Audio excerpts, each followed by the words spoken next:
Looks like we're there. But all right, so to implement a stack, we need just two methods, push and pop. Add an element to the top of the stack and remove the top element of the stack. This is all we need to implement a stack. So we can do that with a couple of lines here. Using our linked list node class that we created, we can do this by implementing push and pop. Push is going to be the same as append. We could just call append in our linked list, or here I copied the implementation of append. And then pop, we're going to access the top value and update the reference that we store as the top of the stack. And then the only thing we remember is the top of the stack. Give me a reference to the linked list node that represents the top of the stack. And the entire stack is represented by a linked list where I can only access the top element, and I can push to the top and replace that reference to the top to this new node I created, append, and I can pop, which gives me the value on the top and then updates that reference. The top is now whatever was the next value on the top. And I should have an extra check here to make sure that I'm not popping off an empty stack. Here, my program is just going to crash if I try to pop off an empty stack. I should be throwing an error or something like that. But just to show you the idea, the implementation of this. So here's the full functionality of a stack. Now notice I have my linked list node inside here. My linked list node has a bunch of very useful methods that we can call on it. We can ask for its size. We can iterate over it. We can call for each and map and reduce, and all these useful features, but I'm hiding all of those features from the stack. Now in this specific implementation, I could take my stack, do .top, and access those methods, but I'm kind of hiding that functionality. So this is what the stack is doing, is hiding some of the functionality that we normally would have available to us. One good reason to actually do that is push and pop are both O of 1 operations. These are constant time operations. So what we're doing is hiding all the inefficient operations and just saying, okay, create a stack and use it however you want. Just call whatever methods I have available to you, which is just push and pop in this case. And you're guaranteed to be efficient. You're not going to do anything sloppy that's inefficient in this. You just can't do it. The stack won't allow you to do it. Where if you're using a raw linked list, you might accidentally or even intentionally do something very inefficient that's going to jam up your runtime. So that's part of the idea of stacks and queues, is we're restricting you away from the expensive operations and just exposing very cheap, fast, efficient operations. So if you're wondering why we would ever use these classes, that's one reason. But if you know how to use a linked list and you trust yourself with it, just use a linked list, is my opinion. So to use a stack, I'm going to create a new stack of ints, push a bunch of ints, and pop it in. Push and pop, fairly straightforward, I believe. It's less complex than add, remove, append, prepend that we did with linked lists. Push and pop, that's all we have. If we're using a Scala list, again, I mentioned it briefly last time, the linked list node that we're seeing in class, you probably shouldn't use that at all outside of class. I'm just using that to expose how a linked list is created. In the real world, you're going to use whatever built-in data structures your language offers. For Scala, we have a linked list implemented as a list. So if we want to use a list, a Scala list as a stack, and we don't want to use the stack data structure in Scala, which we could, but again, it restricts some of our functionality. If we want to use a list as a stack, we would use the prepend operator to add to the front of the stack. And then if we want to pop, we're going to access the first element and then drop that element. If we want to remove the first element in a linked list in Scala, drop of 1, drop of some int is going to drop that many values from the front of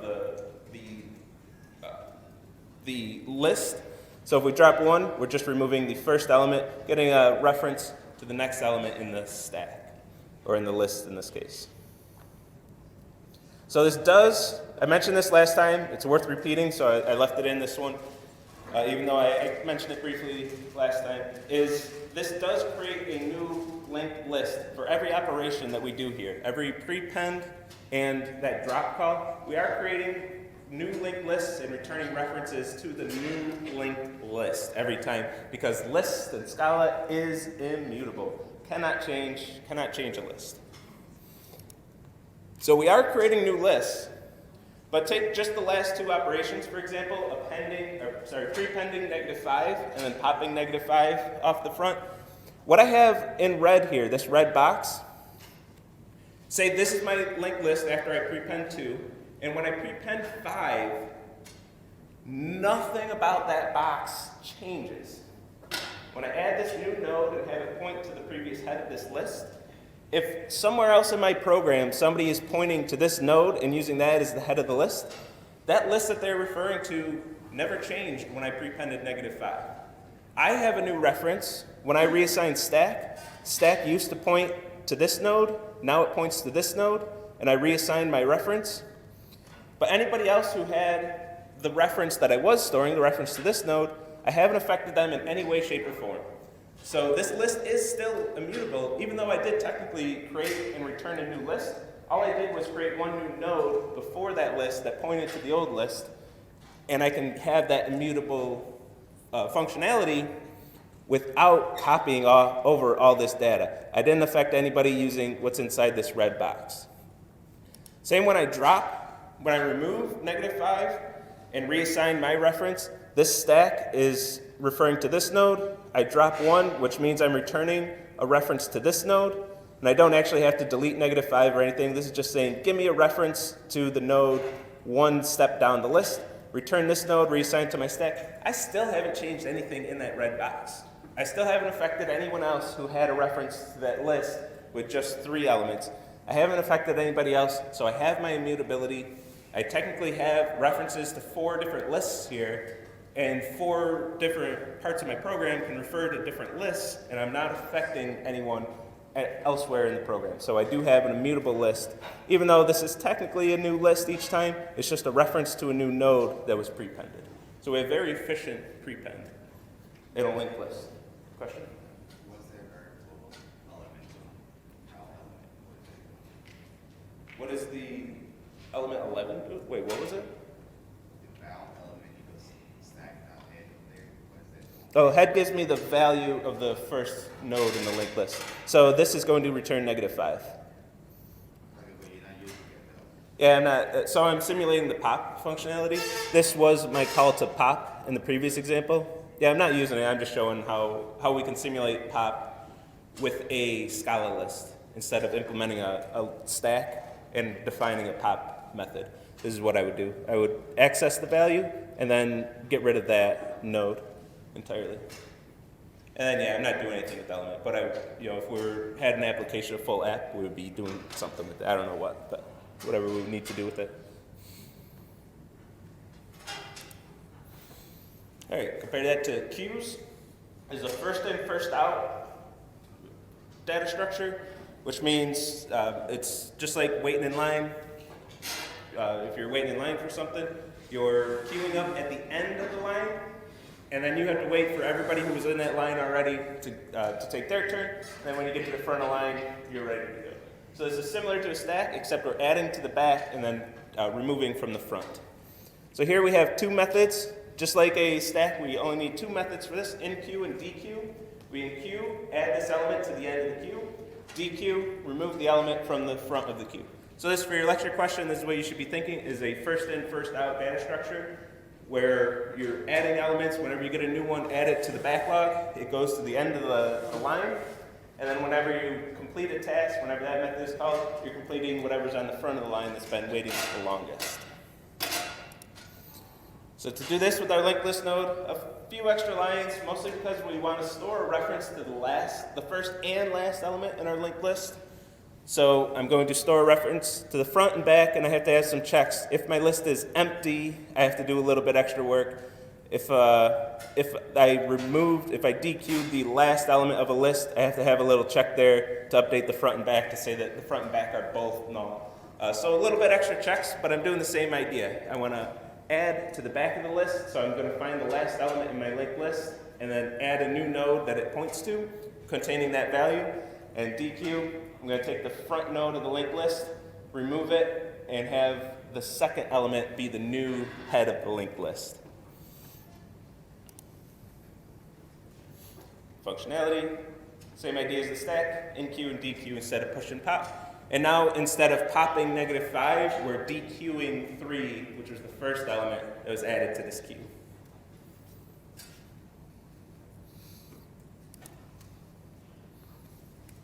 Do I not have, oh, I don't have a slide on that one. So this is the same idea as a, how do I not have, oh, I do have it, it's right here.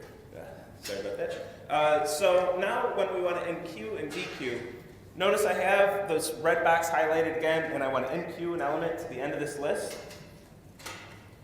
I can't say the same thing that I did for a stack.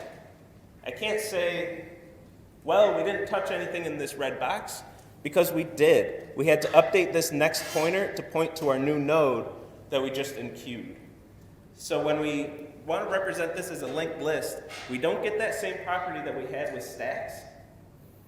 And this is why I don't have, for some reason that lapsed my mind, that's why I don't have an example of using a Scala list as a queue, because I can't say the same thing. I don't get that same efficiency that we want out of these things. We want enqueue and dequeue, just like push and pop, to be constant time operations.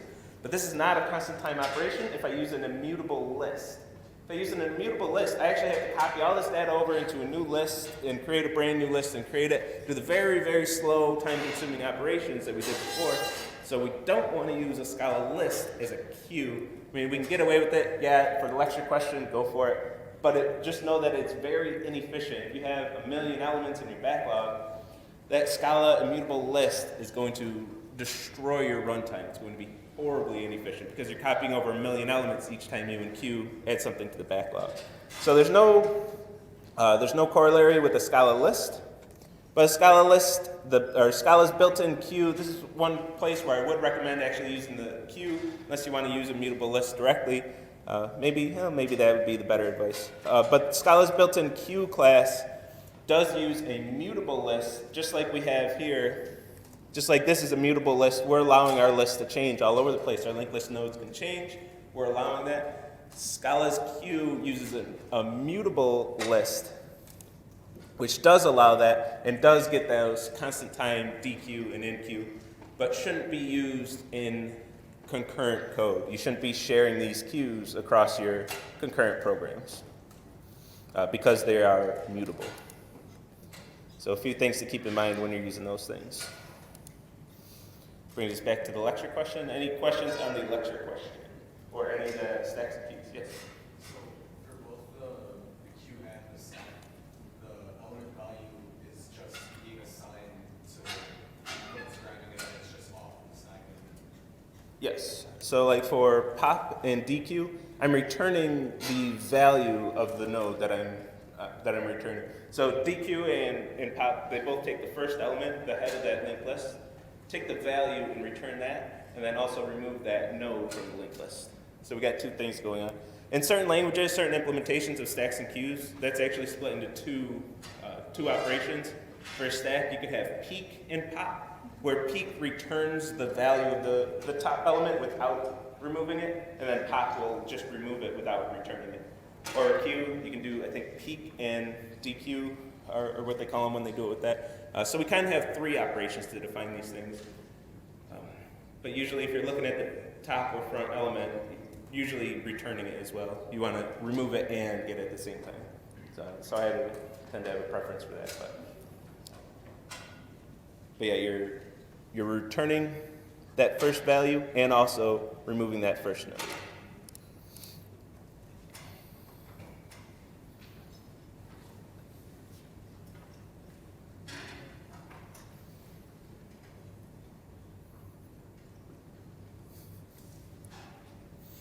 Okay. Oh yeah, and I have an example. Example that hits me close to home. My inbox is always ridiculous. But backlog, if you want to test your code, you want to get a feel for what it's supposed to do and get an idea before you submit. Create a new backlog with some type parameter. This could be inferred, but I wanted to make it explicit here just to show you what it's doing. Give it some function. Here I'm just marking email as checked and printing a little message to the screen. Adding a lot of email to my backlog, and then completing two of them, which is going to call checked email on the first two emails that were received. So just a quick example of some functionality. You can use that for testing. And importantly, if I create a new backlog and call complete task, you should add that into one of your tests. If you call complete tasks on an empty backlog, nothing should happen, which is to say your program shouldn't crash. Okay, good news. I'm sure a lot of you already looked ahead in the slides. You know what's coming. But I want to give some background on this. Two major things here. In the syllabus, I do have in the syllabus, I say 100 bonus points will be available in the course. At some point throughout the semester, 10 points on each homework assignment. That's 50 of the bonus points out there. And those bonus points are meant to be a challenge. If you're done with the assignment, you're just craving some more and you want something more in-depth to sink your teeth in, that's what those bonus points are for. But the remaining 50, I'm thinking the best way to word this. So I don't curve my classes. I don't have curves in any of my classes ever. But I do somewhat randomish things to curb the difficulty or whatever. I don't know how to word that one. But with those 50 points, I've been kind of waiting to see how the semester goes. This semester you've seem to be beat up pretty bad. So those last 50 points, I didn't want to have just extra challenges for the top students. I decided to have those 50 points be more of an opportunity to recover some of your grade. So I want that to be an easier assignment. So not that the assignment's ridiculously easy, but it's not as involved as a full assignment. It's certainly not as difficult as the bonus points on the regular assignments. Like the bonus point on genetic algorithm, I'm asking you to basically do a whole nother homework, create neural networks and everything. That's a pretty involved one. That's for advanced students who are just excited about machine learning, want to get into AI or something. That's for them to sink their teeth into something interesting. The other one is, I always have this philosophy, I don't care what you know throughout the semester, I care what you know at the end.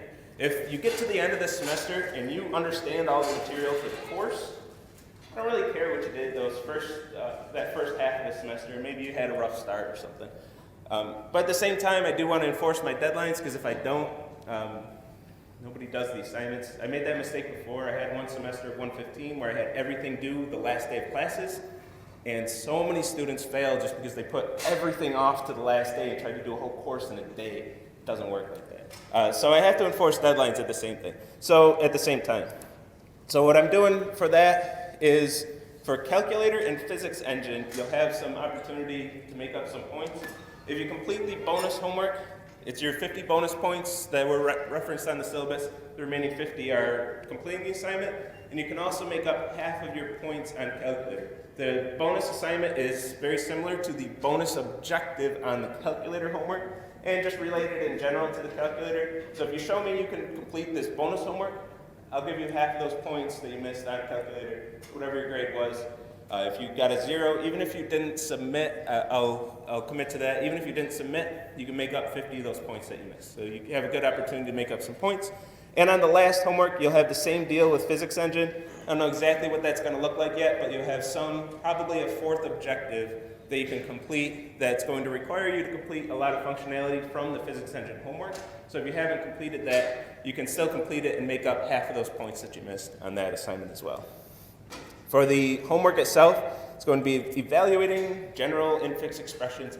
So I give you an infix expression, you have to evaluate it, keeping in mind parentheses and order of operations, which we'll talk about for the rest of the lecture. We'll talk about this a lot. The due date, I'll be honest, I don't really care when this is due all that much. So I'll let the class decide in some way. I'd say the easiest way would be to do create a poll on Piazza, just let people vote, or we have a hand, maybe I think too. What's that? Yeah, oh yes, there will be an autograder. So I don't have the autograder up yet, but I wanted to at least announce everything because I know a lot of you have a big decision to make before midnight today. It's the last day to resign. So I want to make sure I at least announce everything that I'm going to do. I'll have the homework. My goal is to have the grader up by Monday. I should have it together over the weekend. And if you want to wait to vote on a deadline until you know exactly when I'm going to release the grader, I mean, that's fine too. I'll be pretty flexible with the due date, but to be perfectly honest, I don't want to set the due date because whenever I do, people get mad at me. So, for example, my natural guess would just be have it due on the last day of class. But the problem is you have another homework, and the people who put Demo 3 off to the second week of demoing are going to be doing Demo 3 and the last homework in the same week. Everybody who's just going to do everything at the last minute. And if that due date for this bonus assignment is last day of classes, you're also doing this bonus assignment in the last week. And you probably have other classes that have stuff due in the last week. So if I put it there, everybody's going to be like, you have 3 things due in the same week. Well, not really. You can do things early, and the Demo 3 is technically due before Thanksgiving break, but nobody sees it like that. So I don't want to set that deadline. So I'll let the class decide and let go with it that way. I got a lot of heat last semester because I extended the deadline for the last project demo, and everybody got mad at me because a project demo and homework was due in the same week. I'm like, I gave you an extension, but anyway, it's weird. So I'm just gonna let the class decide. So then if somebody's mad about the deadline, they can be like, hey, it was a democracy, it was a democratic vote, whatever. Don't blame me.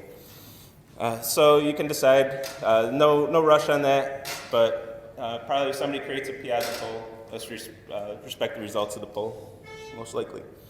Unless it's ridiculous, unless it's like due tomorrow or something crazy. I won't have it due earlier than the results of any poll. I'll say that much. Okay. Is that everything I wanted to say about that?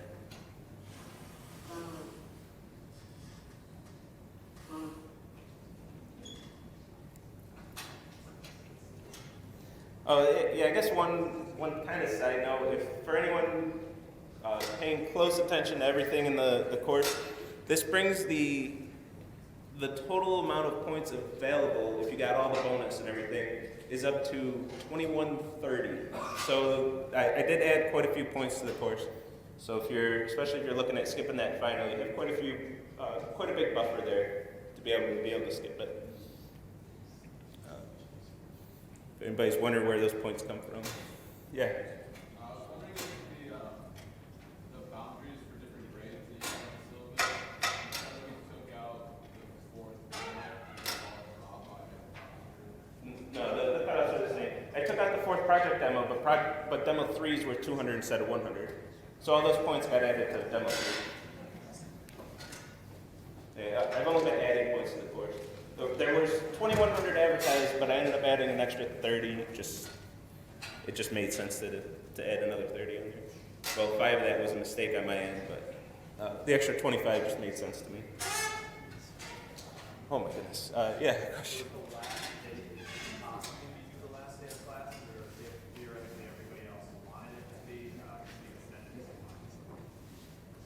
Yeah, theoretically, yes. So the fact is the last day, like what's the last day that you could have this due if the class decided? I mean, we'll see what the voting is. I guess it's auto-graded, so technically the last day I have to submit grades. I mean, that would be the absolute last day. And I mean, give me some time to actually come up with the letter grades and submit it. But that would be the absolute last possible chance. I will never set a deadline after the last day of classes, but if the class decides that's what they want, I'm not going to stop you. Yeah, question? Yeah, if you got full credit on the calculator, you can still do the bonus assignment. You'll still get the 50 points. This 50 points and the calculator recovery are separate. So if you got a 0 on calculator, you can do this assignment for 100 points. If you got 100 on calculator, you can do this assignment for 50 points. And then everything in between just scales linearly. But yeah, if you got 100 on calculator, even if you got 110 on calculator, you still get an opportunity to get 50 points on this thing added to your score. That's the remaining 50 bonus points for the syllabus. The makeup, the recovery grades, those are just part of the original homework grades for those 2 assignments. All right, any other questions on this before we get into how to actually compute a general infix expression and what that means? Yeah. Is there one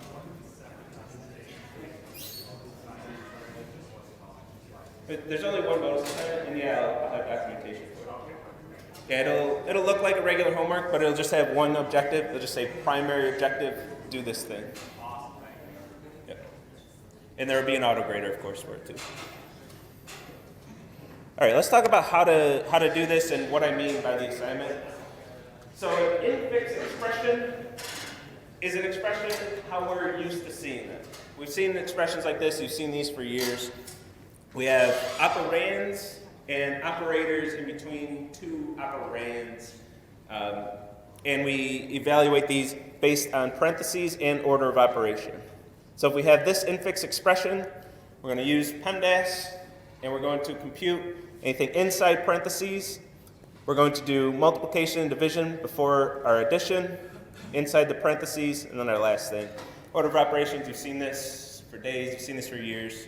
Nothing new, no new content here. Postfix expression, probably new to most of you. And I almost updated the slide before class, but this is a 12, not a 1 and a 2. The kerneling makes that a little hard to see. It's a 12 and a 4. Anyway, the postfix expression is a different way of writing expressions that are easier for computers to understand. So it's easy to write an algorithm that can compute a postfix expression. For this, we don't have any parentheses, no order of operations or anything. And to evaluate these, we're going to read until we find the first operator, and then read the previous two operands and evaluate. So here, I read until I get to the minus, and then I take 12 minus 4. That's going to be 8, and that's the new value at the beginning of this, of these operands and operators. I read again, I read till I get division, replace the 9 divided by 3 by its representation. I hit the plus, I go back to 8 plus 3 is 11, hit the minus, 8 minus 11 is negative 3, and we get the same result as we did with the infix expression. So it's a different way of writing expressions and with a different ordering that still represents the same expression. So this, if I gave you this as an assignment or even a lecture question, here's a postfix expression, postfix formatted expression. You can write an algorithm, iterate through, back up to each time you hit an operand. You can write something that can compute these. And for the bonus homework, you'll want to write something that can evaluate a postfix expression. It's not too difficult to write, at least compared to evaluating an infix expression. Infix expression is more made for us, for humans to consume. This is more made for computers to consume, or some very particular people who have practiced this a lot, who've had a reason to practice it a lot. Yeah, question. And if this, when you ask for the calculator recovery, we'll still have to not use loops at all? Or? Oh, no. Goodness, no. So the question is, if we're using this for the calculator recovery, does that mean we can't use loops or if statements? No. You can use ifs and loops. You can use anything. Everything's on the table for this. I realize I'm breaking the course a little bit because technically you can get half of those points without understanding the state pattern, but I don't know. At this point, I'm okay with it.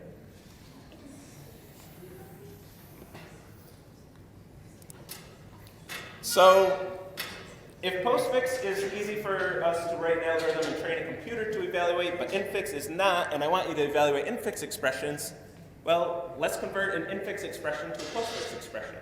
If we do that, then we can evaluate the postfix expression using the algorithm that we wrote for postfix, that you can write for postfix that we saw in the previous slide.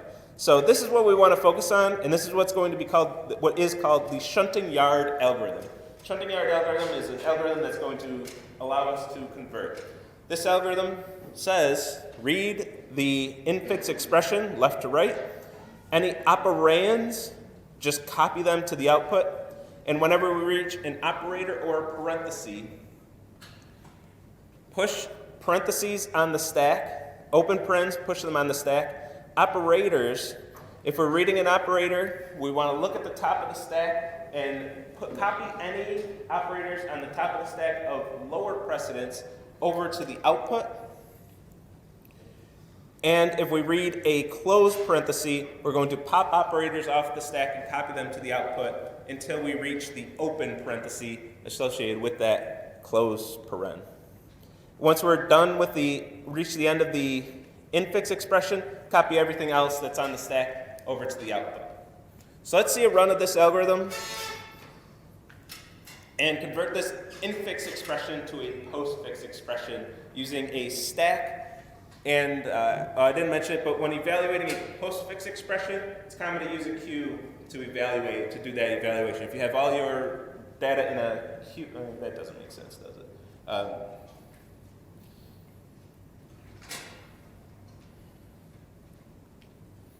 I'm thinking when you're pushing to the output here. Anyway, 2 stacks would probably do it. But anyway, we will definitely use a stack here. So let's go through this algorithm. I'm going to read an open paren, so I'm just going to push it to the stack here. I'm going to read an operand, so I copy that directly to the output. I'm going to read an operator, so I'm going to check the top of the stack. If the top of the stack is an operator of lower precedence, then I'm going to copy that over to the output. This can be either lower or tied precedence. We can copy over to the output. And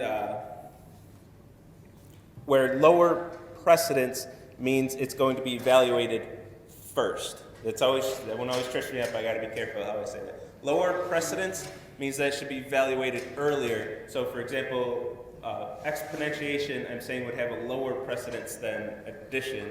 So maybe I'm wording that backwards.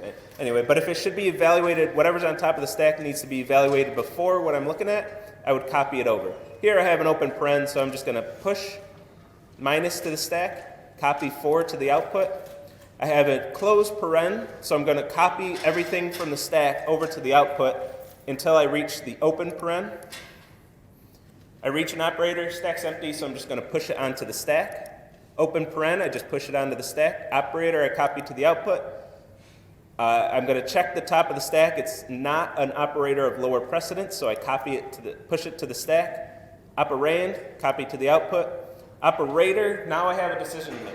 I have to compare this to addition and say, does addition need to be computed before division?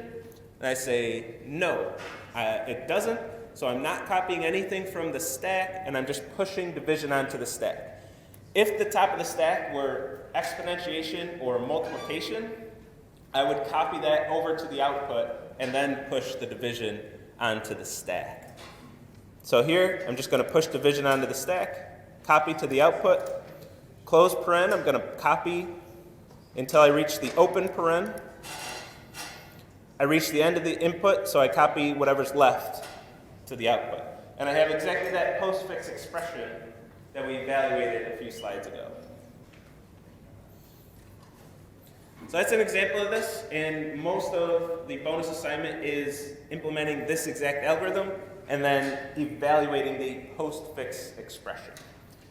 So this is a way that we can handle order of operations, any arbitrary order of operations in our code.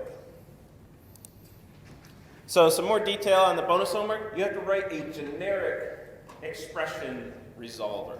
So what I mean by this is no matter what operators, no matter what order of operation, and no matter what types you are inputted, it can evaluate that expression. So we saw an example of PEMDAS with arithmetic. Another thing, what if I gave you a Boolean expression like this, where this is not equal to? What if I gave you this Boolean expression, which should evaluate to true? How do we evaluate that using the same ideas? And in general, and I'll test, when I do my testing, I'll give you some operators that you won't have access to make sure that you have this coded generically. If I just do arithmetic, I've had people cheese that one in the past. I want to avoid that for sure. I don't have to get into that. Anyway, so in general, your solution is going to take the type of the expression. So for example, arithmetic, that type would be ints or doubles. For Boolean, that type would be the Boolean. I guess that was straightforward. And then some way to be able to convert from strings to that operator. So for example, if I give you this Boolean expression, you read this Boolean value, and you'll call this function, which for booleans would just be 2 boolean, convert a string to a boolean value. So you have some method to do that. All the operator symbols that are available map to the functions that they represent. So this, for example, ampersand, ampersand as a string would be mapped to the boolean and of two values, a boolean and operation. And then finally, the order of operation is a list of lists to get the order in which these operators should be evaluated, where if two operators are in the same list, they should be evaluated without considering their preference. They're tied, like a multiplication and division, they're tied for precedence, so they appear in the same list. And the first list will be the first ones evaluated. This is where I get the lower precedence. I'm thinking when I wrote that, I'm thinking the index of this list of lists. This would be index 0, so that would have a lower precedence as this at index 1, index 2. If you're wondering where I got that terminology. It does seem backwards when I'm going through the slides, though. So given all this information, evaluate the just evaluate the infix expression that's provided. So that's the goal for that work. Any questions? Yes? When is this ever released? My goal is by Monday. I mean, so this is the description. You can get started right now. My goal is to release the grader in the document with all the details and everything by Monday. Do it over the weekend. Speaking of the bonus for the current for genetic algorithm, I got the grader in the description up for that. And also demo 3, this is probably bigger news I should have said at the beginning, but demo 3, I added to the examples repo some starter code for some of the objectives, including the GUIs from demo 2, and added a few lines in the document just pointing to that fact, just letting you know that exists. So on that first page of that document, especially if you're doing the battle or the overworld system, there's quite a bit of starter code because that was done the GUIs were done in demo 2. So I released the web versions of those GUIs in the repo. Since I don't want you to get jammed up if you didn't finish demo 2 or if your teammate was supposed to do that part and they didn't do it and then they took authentication or something. I don't want you to get jammed up like that. So I released the demo 2 GUIs, my versions of those. And then some initial setup for testing servers. So take a look at that code as well. That's out there. But for this assignment, Monday is my goal to get that done. I finally finished up the demo 3 and the current homework. So this is the next thing on my plate. So I should be able to get it done over the weekend.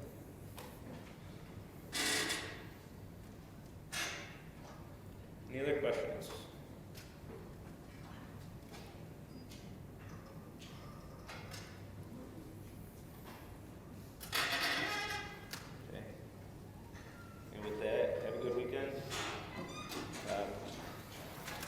I'll see you Monday.